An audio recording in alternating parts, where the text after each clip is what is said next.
पूरे कबीर पंथ ने कह कहेगा पता नहीं परमेश्वर के बारे में, उस वाणी के बारे में।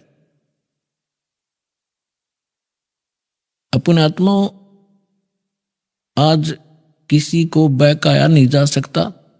कोई न सोचा रामपाल अपनी डींग मारे है, इब डींग चले को नहीं, इब तो सच्चाई चलेगी और रूबरू की जाएगी, तब आपको विश्वास होगा कि हु इज रामपाल, कौन है ये रामपाल। जैसे परमात्मा आए थे, उसको एक धानक जुलाहा और एक गरीब आदमी समझ के कवि गीत गाता फिरे, ऐसे बकवास करके उसको रिजेक्ट कर दिया था, वो समय चला गया। हमारे विरोधियों ने ये सारी चाल चाल ली अपनी कि रामपाल तो क्या जाने संस्कृत के बारे में, हिंदी भी ना पढ़नी आती, सब कुछ पढ़ कर दे दिया, चारों वेद पढ़ कर सुना दिए, गीता सुन दिखा दी तुम्हारे सामने यथार्थ अनुवाद करके, और सभी पुराणों का निष्कर्ष निकाल दिया, कुरान शरीफ को आपके रूबरू कर दिया, उसमें वास्तविकता क्या है और वो कहते क्या है उसके अनुयायी, और पवित्र बाइबल को आपके सामने रूबरू कर दिया। बाइबल क्या कहता, परमात्मा मनुष्य दृश्य है, और पूरा ईसाई धर्म कहता है गॉड इज फॉर्मलेस। तो खाक पड़ा उन्होंने सदग्रंथों को, क्या समझा उन इन महापुरुषों की वाणी को। इस दास पर रजा हुई, और दास इसलिए कहता है क्योंकि परमात्मा स्वयं आए थे, उन्होंने भी बीच बीच में अपनी आइडेंटिटी बतानी पड़ी। हम ही अलख अला हैं, कुतुब गोस और पीर, गरीब दास खालक धनी, हमरा नाम कबीर। अब परमात्मा को कोई जानता ही नहीं था, तो इसलिए उन्होंने अपनी महिमा आप बतानी पड़ी। ए रामानंद राम हम 52 नरसंगे, गरीब दास कली कली, हम ही सर्वंगे, सर्वव्यापक हम ही हैं। और ए स्वामी सृष्टा में, सृष्टि हमारे तीरे, दास गरीब अधर बसू में, अवगत सत कबीर। तो परमात्मा ने अपनी महिमा आप बतानी पड़ी, इसलिए दास भी ये रह कर कह रहा है कि इस विश्व में इस दास के अतिरिक्त ये यथार्थ ज्ञान नहीं है। और यदि कोई इस दास से प्राप्त ज्ञान और इस मंत्रों को स्वयं आगे प्रचार करता है तो अच्छी बात है, लेकिन स्वयं वो संत बनकर ये दान करने लग जाएगा, वो समाज का सबसे बड़ा शत्रु होगा, और वो अब घने दिन चलेगा नहीं। तो दास आपको ये बताना चाहता है कि हमारे जो यथार्थ सदग्रंथ हैं, तो परमात्मा का जो कबीर वाणी है, कबीर बीजक है, कबीर सागर है, और कबीर शब्दावली है, कबीर दोहे हैं परमात्मा के, ये तो एक नंबर का सदग्रंथ है। इसमें सभी 18 पुराण, 11 उपनिषद, 6 शास्त्र और श्रीमद् भगवद गीता और साथ में 4 वेद, इस सभी का समावेश है। लेकिन वो लैंग्वेज ऐसी है जो आम व्यक्ति समझ नहीं सका, क्योंकि अभी तक अध्यात्म मार्ग को जानने की चेष्टा उन्हीं लोगों ने की जो संस्कृत जानते थे, और वो व्याकरण को ही महत्व देते रहे। पुण्यात्माओं, परमात्मा ने सारा समाधान कर रखा है। कहते हैं जैसे कुंभ कुमार का, ऊपर चित्र अनूप, वस्तुता मद है नहीं, जैसे जल बिन कूप। कि परमात्मा क्या बताना चाहते हैं कि जैसे एक सुंदर घड़ा हो और उसके ऊपर बहुत अच्छी चित्रकारी कर रखी हो, और उसमें जल हो नहीं, उसमें भर रखी हो खड़, और एक सिंपल सा घड़ा हो और उसके अंदर शीतल जल, स्वादिष्ट जल भरा हो। तो परमात्मा ये बताना चाहते हैं हमें कि तुम किसको पसंद करोगे, जिसमें जीवन दाता जल है। चाहे उस घड़े के ऊपर चित्रकारी बेसिक ना हो, सिंपल हो, पर शीतल जल हो और खूब सुंदर बढ़िया उसका बढ़िया पानी भरा हो, तो के चाटे उस चित्रकारी के आले घड़े न जिसमें खड़ भर रखी हो। तो ये संस्कृत और शुद्ध हिंदी बोलने वाले इस जनता को अपने पीछे इसी आधार से लगाए हुए थे कि कबीर क्या जाने ज्ञान को, इसने बोलना भी नहीं आता, इसकी भाषा उठपटांग है।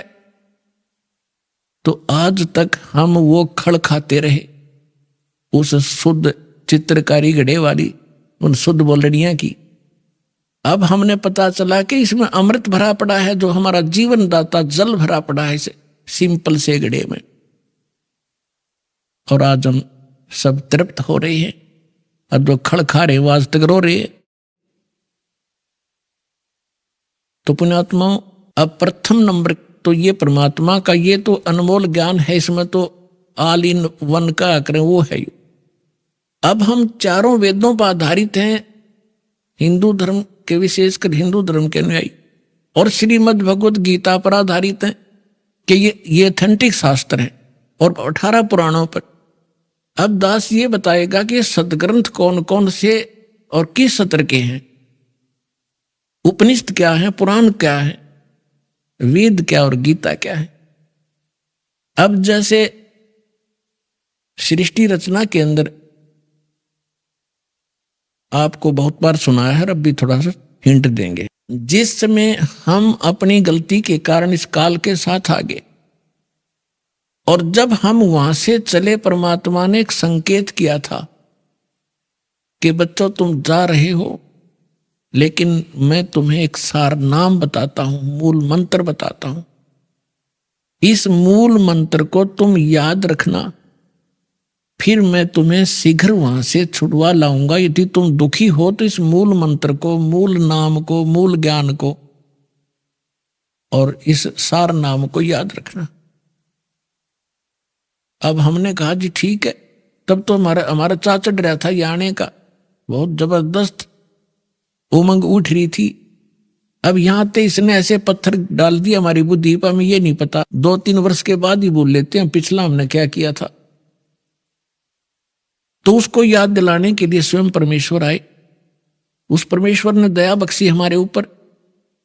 कबीर परमात्मा जी ने इस ज्योत निरंजन सरपुरुष, जो यहाँ का 21 ब्रह्मांड का स्वामी है, इसके अंतःकरण में अपना ज्ञान फीड कर दिया, फैक्स कर दिया। जैसे एक मोबाइल से दूसरे मोबाइल में एक फिल्म की फिल्म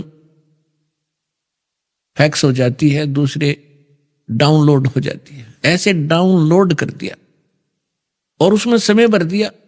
इतने समय के बाद ये अपने आप ऑटोमेटिकली इसके शरीर से बाहर आ जाएंगे। तो समय आने पर इस ज्योत निरंजन के श्वासों के माध्यम से ये चारों वेद निकले और एक अच्छी ट्रे के ऊपर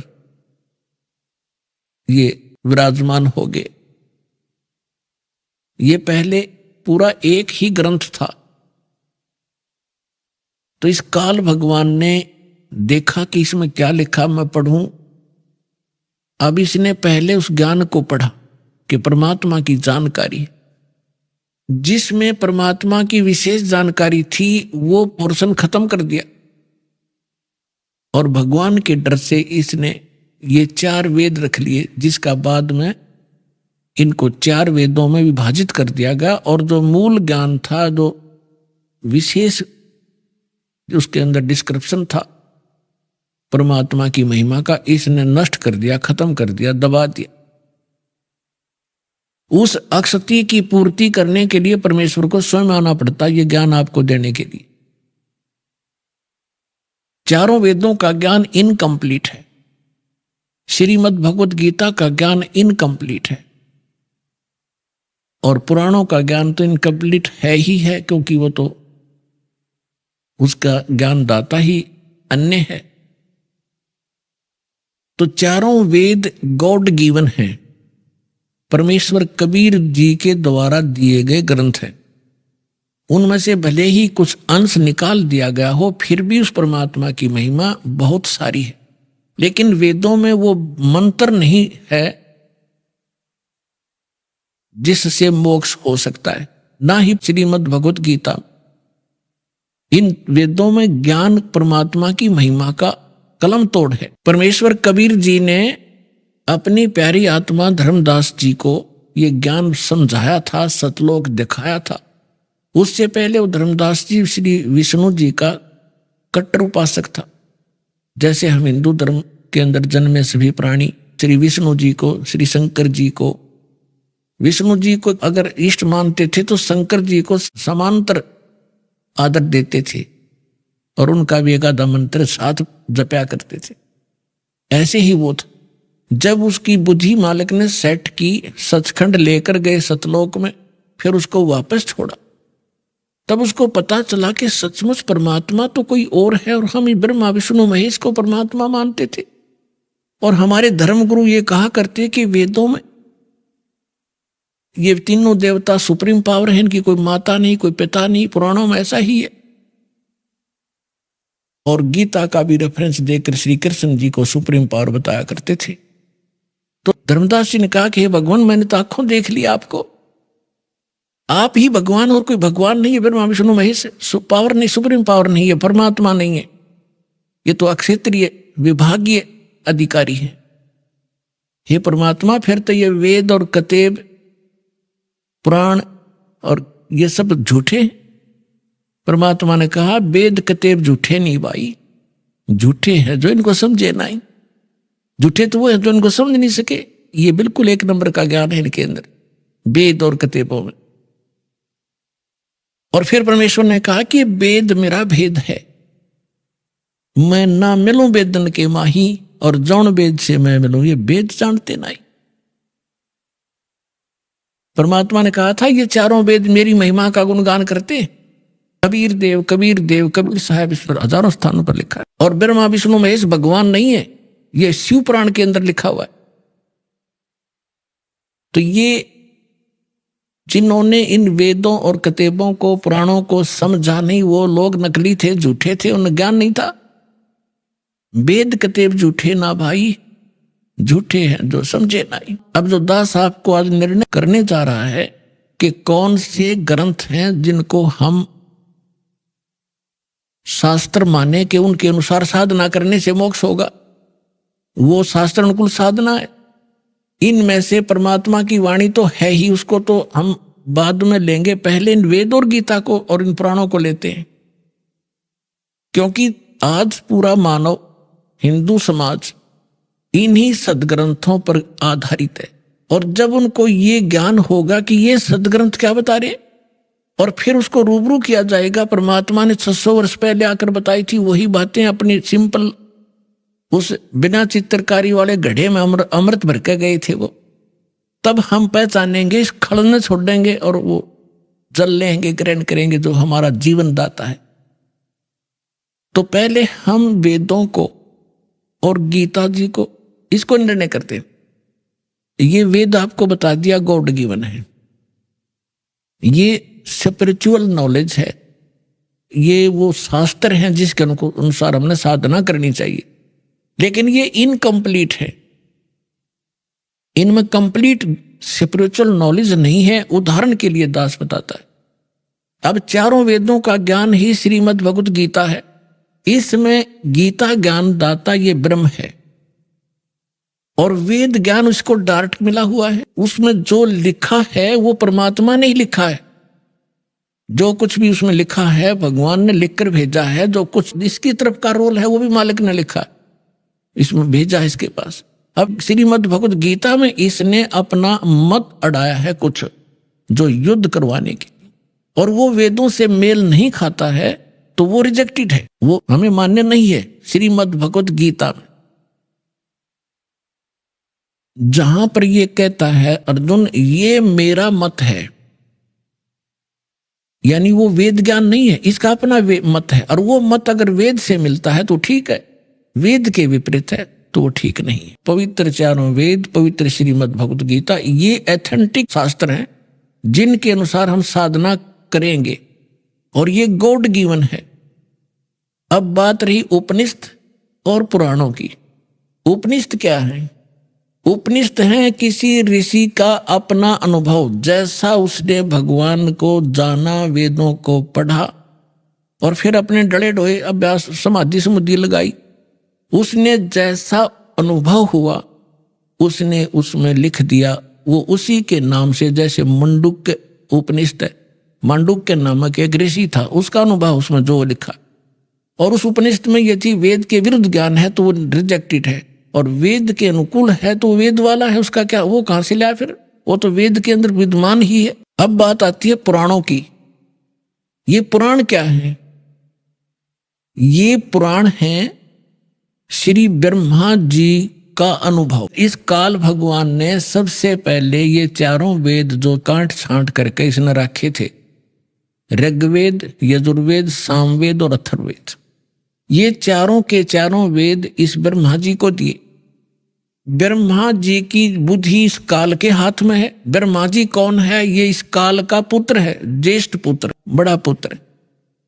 और सेकंड नंबर के विष्णु जी और थर्ड नंबर के शिव जी, ये काल के पुत्र हैं। दुर्गा और काल के संयोग से उत्पन्न हुए हैं। दुर्गा इनकी माता है, काल ब्रह्म इनका पिता है। तो इस काल भगवान ने अपने बड़े पुत्र ब्रह्मा को ये सौंपे कि आप गुप्त रूप से, सागर मंथन हुआ उसमें छोड़ दिए, ये उठा ले। मां ने कह दिया बेटा तू पढ़ ले, तू बड़ा है, ये तेरा काम है, इस ग्रंथों को समझ और समझा। तो उसने वेदों को जैसा समझा, उसने आगे पुराणों में वो अनुभव बोल दिया। ये पुराण एक ज्ञान है, इसको 18 विभागों में बांट दिया गया। कैसे बांट दिया? जैसे दक्ष आदि ऋषियों को ब्रह्मा ने ज्ञान दिया, उन्होंने आगे अन्य ऋषि अपने वंशजों को सुनाया, कुछ ब्रह्मा जी से प्राप्त, कुछ अपना अनुभव। आगे चलते चलते उसी ज्ञान को जो ब्रह्मा जी ने ज्ञान दिया था वो तो है ही सभी में, लेकिन प्रत्येक राइटर ने, प्रत्येक वक्ता ने अपना अपना अनुभव उसमें मिलाना शुरू कर दिया। तो ये जो ब्रह्मा जी का दिया हुआ अनुभव है, वेदों को जैसा उन्हें समझा है, तो वेदों से इन ऋषि महर्षियों ने एक ओम नाम प्राप्त कर लिया, और उस ओम नाम को पूर्ण परमात्मा का मान लिया। जबकि यजुर्वेद अध्याय नंबर 40 के मंत्र नंबर 10 में स्पष्ट किया है कि कोई तो परमात्मा को संभवात कहता है। संभवात माने जन्म लेकर श्री राम और कृष्ण के रूप में अवतरित होता, जन्म लेता, साकार। और कोई उसको असंभवात कहता है, यानी वो जन्म ही नहीं लेता, निराकार है। उसमें लिखा है कि वो परमात्मा कैसा है, जन्म लेता है या नहीं लेता है, वो तत्वदर्शी संत बताते हैं, उनसे सुनो। तो इससे सिद्ध हो गया कि वेद ज्ञान भी इनकम्प्लीट है, कंप्लीट नहीं है। अब इन ऋषियों की बुद्धि पर यहां पत्थर पड़ गया कि उसमें यह स्पष्ट किया है कि वो वास्तविक ज्ञान तो इनसे हटकर है। श्रीमद् भागवत गीता के अंदर अध्याय नंबर 4 के श्लोक नंबर 32 और 34 में स्पष्ट किया है गीता ज्ञानदाता ने, ब्रह्म ने, कि परमेश्वर अपने मुख कमल से जो ज्ञान देता है उसमें विस्तार के साथ उसकी वाणी में, उनके मुख से निकले हुए वचनों में वो यथार्थ भक्ति मार्ग और धार्मिक यज्ञों की जानकारी, अनुष्ठानों की जानकारी विस्तार से की गई है। वो तत्व ज्ञान है, और उस ज्ञान को जानकर तो सर्वथा सभी पापों से मुक्त हो जाएगा। चौथे अध्याय के 34वें श्लोक में कहा कि उस ज्ञान को तत्वदर्शी संतों के पास जाकर समझ, उनको दंडवत प्रणाम करने से, कपट छोड़कर उनकी सेवा करने से, प्रसन्न करने से वो तत्वदर्शी संत तुझे उस तत्व ज्ञान का उपदेश करेंगे। इति सिद्धम कि गीता ज्ञान कंप्लीट नहीं है, इनकम्प्लीट है। और श्रीमद् भगवद गीता के अंदर कौन से मंत्र हैं? आज सुबह के सत्संग में आपको ये निर्णय दिया गया था कि कौन है भगवान, कैसा है परमात्मा, किसने देखा है भगवान, वो रहता कहां है भगवान। और फिर अब शाम के सत्संग में आपको ये सिद्ध करना है कि वो शास्त्रानुकूल साधना कौन सी है, और वो कौन सी साधना है जिससे भगवान प्राप्ति होती है, और किसने की है। आज के सत्संग का ये विषय होगा, और इन सत्संगों को सुनने के बाद आपको कुछ भी जानना शेष नहीं रहेगा, क्योंकि आज बुद्धिमान समाज है, कोई बालक नहीं है।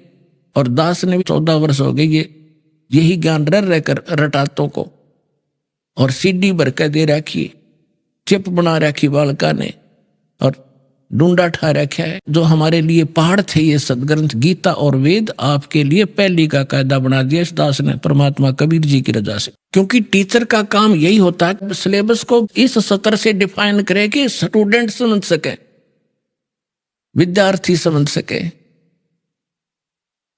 यही काम होता है टीचर का। लेकिन अभी तक हमें ये आध्यात्मिक गुरु नहीं मिले थे, ये नकली थे सारे, शास्त्र विरुद्ध ज्ञान दिया करते थे। तो अब दास जो बता रहा है कि पवित्र चारों वेद, पवित्र श्रीमद् भगवत गीता और पवित्र परमेश्वर की अमरवाणी और उन महापुरुषों को जिनको भगवान मिले उनके अमृतवाणी, वो एफिडेविट हैं उस परमात्मा की जानकारी की, वो है शास्त्र। और उसके अनुकूल जो साधना करेंगे वो शास्त्र अनुकूल साधना है। और जो पुराण है वो गॉड गिवन नहीं है, वो ब्रह्मा जी के गिवन है। और ब्रह्मा तो एक देवता है, इसको खुद नहीं पता। जब नारद जी पूछते हैं अपने पिता ब्रह्मा जी से कि आप सृष्टि रचना सुनाइए, ये कहता बेटा नारद, अपने आप को कमल के फूल पर बैठा पाया, जब मैं सचेत हुआ होश में आया, मुझे नहीं मालूम मेरा जनक कौन है, मैं कैसे इस अगाध जल के अंदर कमल के फूल पर बैठा हूं। जिस आदमी ने अपनी उत्पत्ति का नहीं पता, वो और खाक ज्ञान देगा औरों को, वो क्या बताएगा भविष्य की और भूत की। अब इन ऋषियों ने ब्रह्मा जी से ज्ञान ग्रहण किया और यजुर्वेद अध्याय नंबर 40 के मंत्र नंबर 15 में इसमें लिखा है कि ओम कर्तु समर किलबे समर कर्तु समर वायु अनिलम अथिदम भस्मांतम शरीरम। जब ये शरीर समाप्त हो तब तक, इस शरीर का अंत होवे तब तक,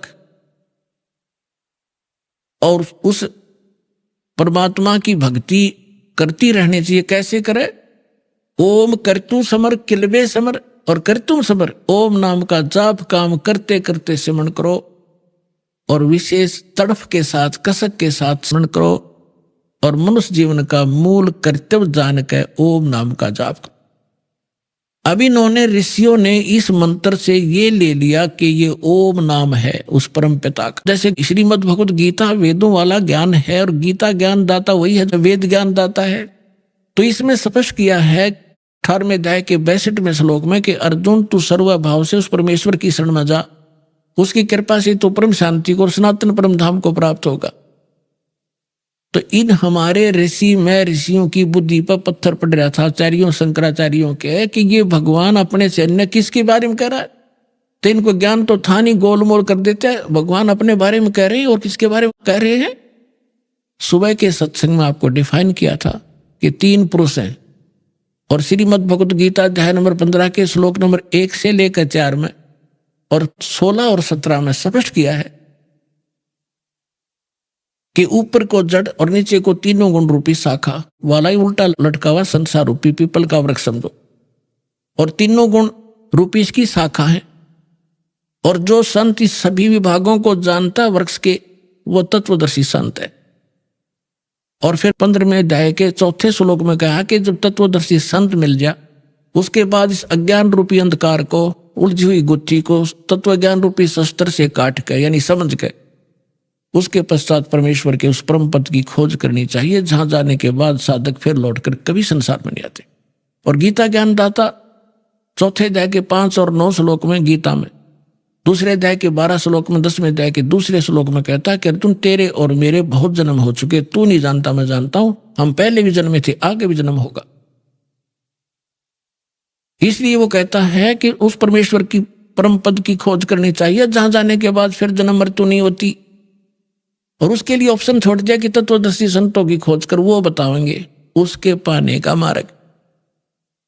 अब श्रीमद् भगवत गीता अध्याय नंबर 8 में आपको पहले भी दिखाया, अब भी दिखाते हैं। 8 के 13 में मंत्र में लिखा है ओम इति एकाक्षरम ब्रह्म विवहारण माम अनुसमरण ये प्रयाति तजन देहम स याति परमाम गति। मुझ ब्रह्म का केवल एक ओम मंत्र है और जो इसकी अंतिम सांस तक इस ओम नाम का सिमरण करता हुआ जाता है तो ओम नाम से मिलने वाली जो परम गति वो प्राप्त हो जाती है। ओम नाम से मिलने वाली परम गति कौन सी है? ब्रह्म, ब्रह्म का मंत्र है, ब्रह्म लोक प्राप्त होता है। गीता अध्याय नंबर 8 के श्लोक नंबर 16 में यह भी स्पष्ट किया है कि ब्रह्म लोक में गए हुए प्राणी भी फिर जन्म मृत्यु में आते हैं। तो वो स्थिर नहीं है, वो परम गति नहीं हुई, वो मोक्ष नहीं हुआ जो गीता अध्याय नंबर 15 के श्लोक नंबर 4 में वर्णित है कि उसके पश्चात परमेश्वर के उस परम पद की खोज करनी चाहिए जहां जाने के बाद फिर लौटकर कभी संसार में नहीं आते। तो आज इस सत्संग में दास आपको ये क्लियर करना चाहेगा कि वो कौन से मंत्र हैं जिनसे मोक्ष होगा, वो शास्त्र अनुकूल साधना कौन सी है। और ये कंसेप्ट जब क्लियर हो जाएगा पुण्यात्मा, तो अपने आप मन को जगह नहीं रहेगी कि तो बकवाद गढ़न की या किसी नकली संत के बीच में बढ़न की। कितनी कोशिश कर लिए, आपके हृदय में वो उसका ज्ञान समावेगा नहीं। फिर आप भक्त बनोगे, फिर आप मोक्ष प्राप्ति करोगे, क्योंकि रास्ते में हमारे कोई काल के दूत दिशा चेंज कर देते थे। हम ठीक मार्ग पर चलाए भगवान ने, फिर दिशा बदल दी उन लोगों ने, हम धक्के खाते फिर रहे आज तक। तो दास ऐसा ज्ञान देगा, उस गॉड गिवन ज्ञान कबीर भगवान का, कि आपके सामने ब्रह्मा विष्णु महेश आ जाएंगे, उनको फेल कर दोगे आप।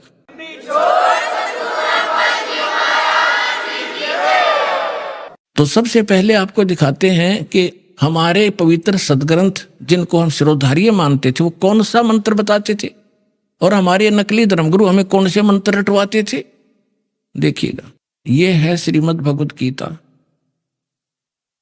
और गीता प्रेस गोरख से प्रकाशित है। जयदयाल गोविंद का इसके अनुवादक हैं। अध्याय नंबर 8 का श्लोक नंबर 13 आपको दिखाते हैं। ये 8 का 13 नंबर, इसमें है ओम इति। ये ओम शब्द है, यहां इन्होंने अनुवाद भी किया है ओम ओम, ये ऐसा ओम, प्रणव, प्रणव मंत्र है ये। ओम इति एकाक्षरम ब्रह्म व्यवहारन माम अनुसमरन ये प्रियाति तजनदेहम स याति परमाम गतिम।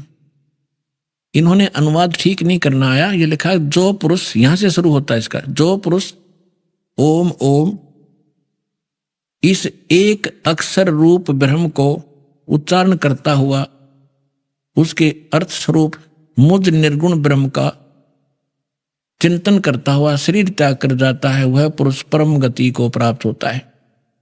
हमने ये लेना है कि ये ओम नाम है इसकी पूरी गीता में, पूरी श्रीमद् भगवत गीता में और कोई मंत्र नहीं है जाप करने का, केवल एक ओम मंत्र है।